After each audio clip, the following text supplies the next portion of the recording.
a Buddhist monk who had been in the monastery for some decades, went to his Zen master and said, "Master, I've been reading the Christian holy book, and I'm puzzled by the story of when Jesus beat the olive tree when it would not bear fruit.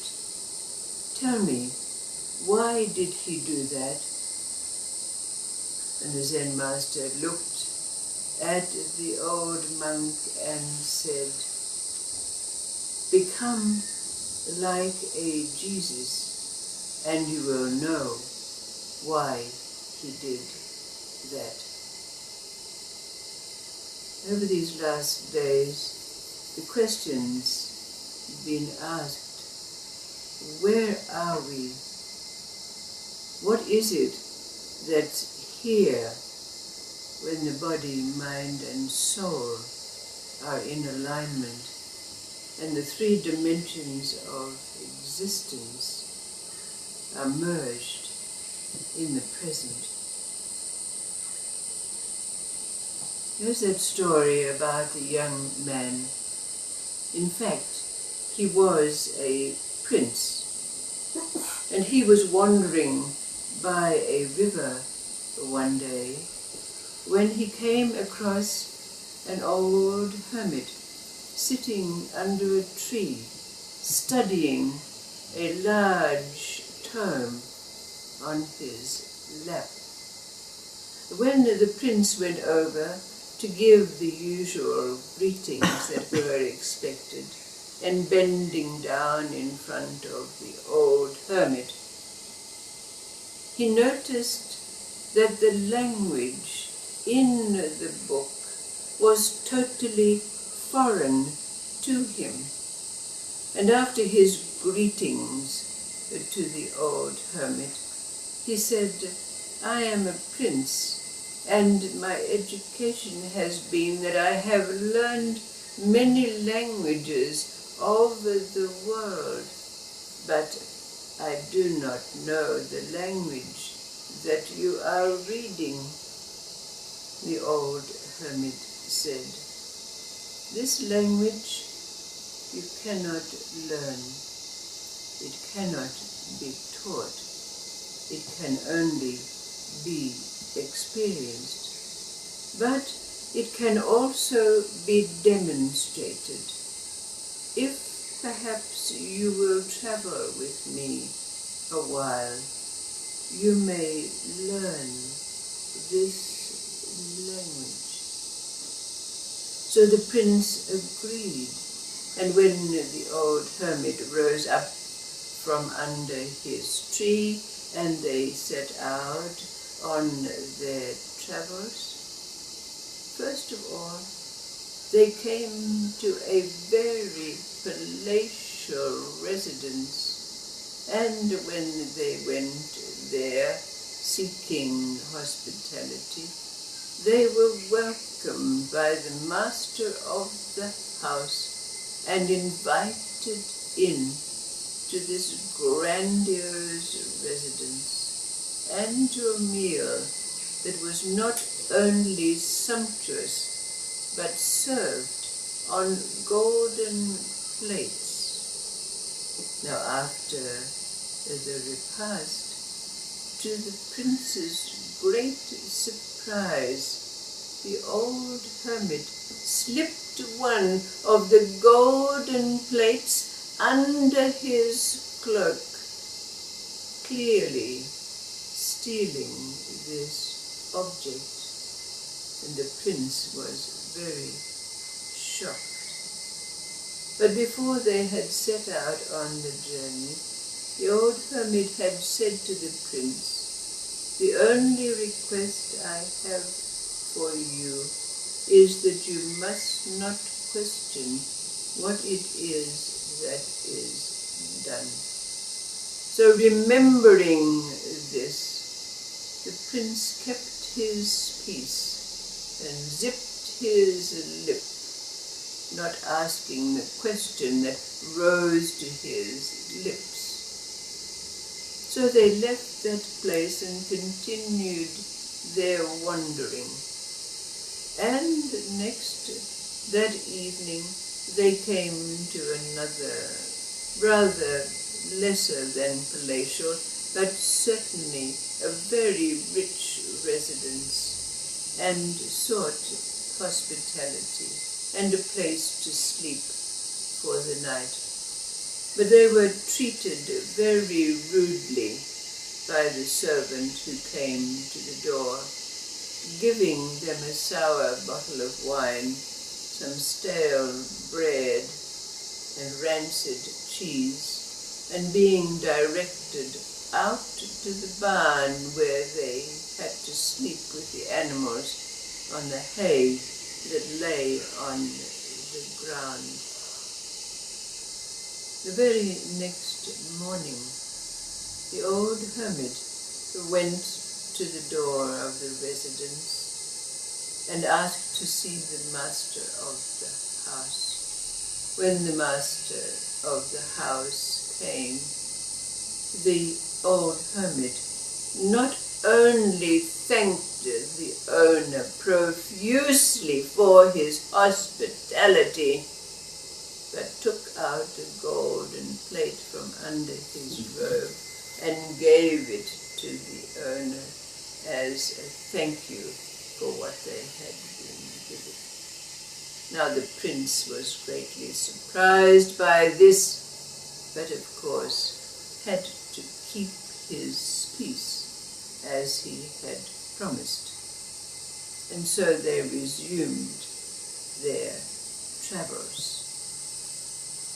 Then they came to a small inn on the edge of a great chasm, over which the only way to cross was a precarious rope bridge. Now the old hermit and the prince sought a place to stay for the night in the inn, and the inn was run by an old widow. The only helper she had was, as they were told, a nephew about 15 years old, who helped with the chores and to serve on the tables. The next morning, when the old hermit went to pay and thank the old widow for her hospitality, he asked, "Could you allow your nephew to guide us across the bridge? He is obviously familiar with this, and to go across such a precarious bridge, it would be of great benefit to have a guide." So the widow agreed, and the young lad showed the way, walking out onto the bridge which swayed from side to side over a great roaring torrent that could be heard below.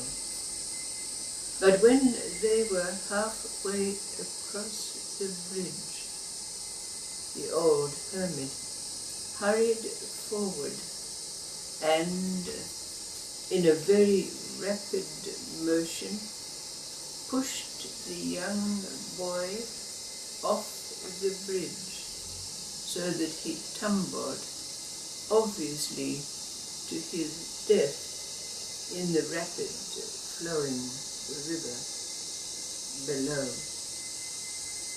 The prince was aghast, and though he'd kept his peace previously, he could not help the words that came to his lips, saying, "How could you do that. This young man was the widow's only way of help, and after her hospitality, and the hermit replied, "Did you not promise me that you would keep your peace no matter what was done? Let me tell you why these things have occurred." And he proceeded to relate to the prince the reason for each of his actions. But just as that moment, when the prince was looking at the old hermit, something occurred for him. It was as though the swaying bridge became still. The mountains around became still. The roaring torrent below became still. And as he looked, the old hermit seemed to be transformed into an effulgent being. And suddenly the prince knew the language of the tome that the old hermit had been reading.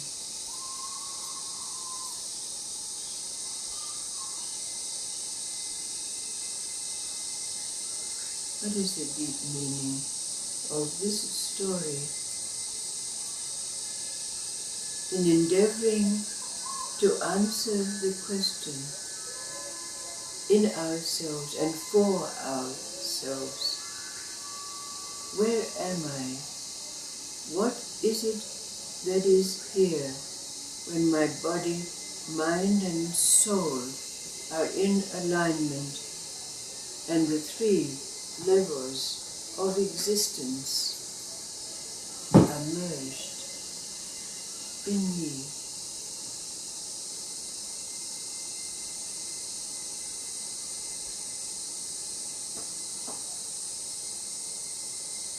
What does this story mean for you? Does it give you a confirmation? Does it puzzle you?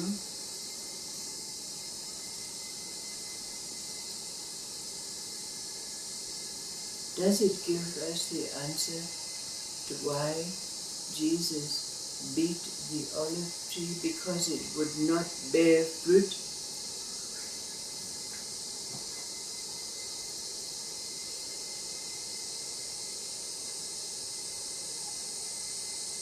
What's the deep meaning of this story for you?